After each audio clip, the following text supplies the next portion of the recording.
लोग कत्ल करने के लिए कौन कौन से तरीके अपनाते हैं, क्या क्या तरीका अपनाते हैं। देखिए, कत्ल करके फ्रिज में ही रख दिया और वो भी किराए के मकान पे। कैसे खुला इस कत्ल का राज, आइए जानते हैं पूरी जानकारी। नमस्कार, प्रणाम, स्वागत है आप सबका कलयुग के क्राइम हिंदी के आज के इस नए एपिसोड में। यह एपिसोड आज न्यूज़ की हेडलाइन बना हुआ है। यह पूरा मामला है मध्य प्रदेश का। मध्य प्रदेश के देवास जिले में एक कॉलोनी पड़ती है, वृंदावन धाम कॉलोनी, जिसमें का जो रूम नंबर होता है वह होता है 128। यहाँ पर एक आदमी होता है जो किराए से रह रहा था। ये लगभग 2 सालों से यहाँ किराए पर रह रहा था।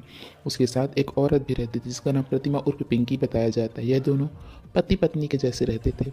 ऐसे देखने में लगता था कि दोनों पति पत्नी हैं, लेकिन ये दोनों पति पत्नी नहीं, लिव इन में रह रहे थे। दरअसल प्रतिमा उर्फ पिंकी का कहीं और जगह पे शादी हुआ था। वह लव मैरिज करके घर से भागी थी।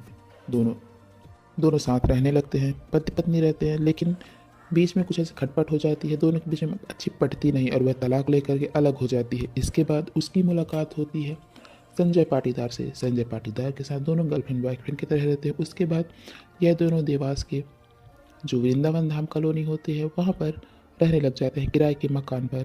जब पिंकी बाहर जाती है तो वह मांग में सिंदूर, गले में मंगलसूत्र डालकर पत्नी के रूप में बाहर जाती है और संजय पाटीदार को अपना पति बताती है। जो संजय पाटीदार होता है वह भी शादीशुदा होता है, बच्चों का बाप होता है। वह घर में अपनी पत्नी रखता है और यहाँ अपने लिव इन पार्टनर के साथ किराए के मकान पे रहने लग जाता है। दोनों साथ में अच्छे खासे रह रहे थे, लेकिन जो पिंकी होती है वह अपने पति, जो लिव इन पार्टनर होता है जिसको पति बताती है, उसको अपना पति बनाने के चक्कर में रहती है। वह बोलती है तुम मुझसे शादी करो, तुम मेरे साथ ही रहो। लेकिन जो संजय होता है वह बोलता है कि मैं शादीशुदा हूँ, मेरे बच्चे की शादी होने वाली है, तो मैं कैसे तुम्हारे साथ रह सकता हूँ। जो पिंकी होती है वह लगातार प्रेशर बनाती है और वह इन सब चीज़ों से मना करते रहता है। एक दिन गुस्से में आकर के जो पिंकी होती है वह बोलती है तुम मुझसे शादी करो वरना मैं सबको सारा कुछ बता दूंगी, तुम्हारे घर में सब कुछ बता दूंगी।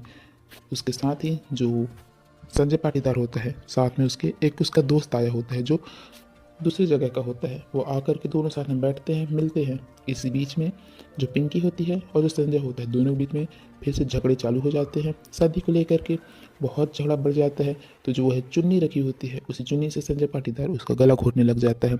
जब वह चिल्लाने की कोशिश करती है, आवाज़ देने की कोशिश करती है, जो उसका दोस्त आया हुआ था वह उसका मुंह दबा देता है ताकि आवाज़ कहीं भी बाहर ना जा सके। उस रस्सी को तब तक ऐसे खींचा जाता है कि जब तक कि पिंकी की जान ना निकल जाए। अब बारी आती है लाश को ठिकाने लगाने की। लाश को ठिकाने कहाँ लगाया जाए, कैसे लगाया जाए, यह सोचते ही रहते हैं। तभी उनके दिमाग में आता है कि क्यों ना इस लाश को हम फ्रिज में रख दें, किसी को कुछ भी पता नहीं चलेगा।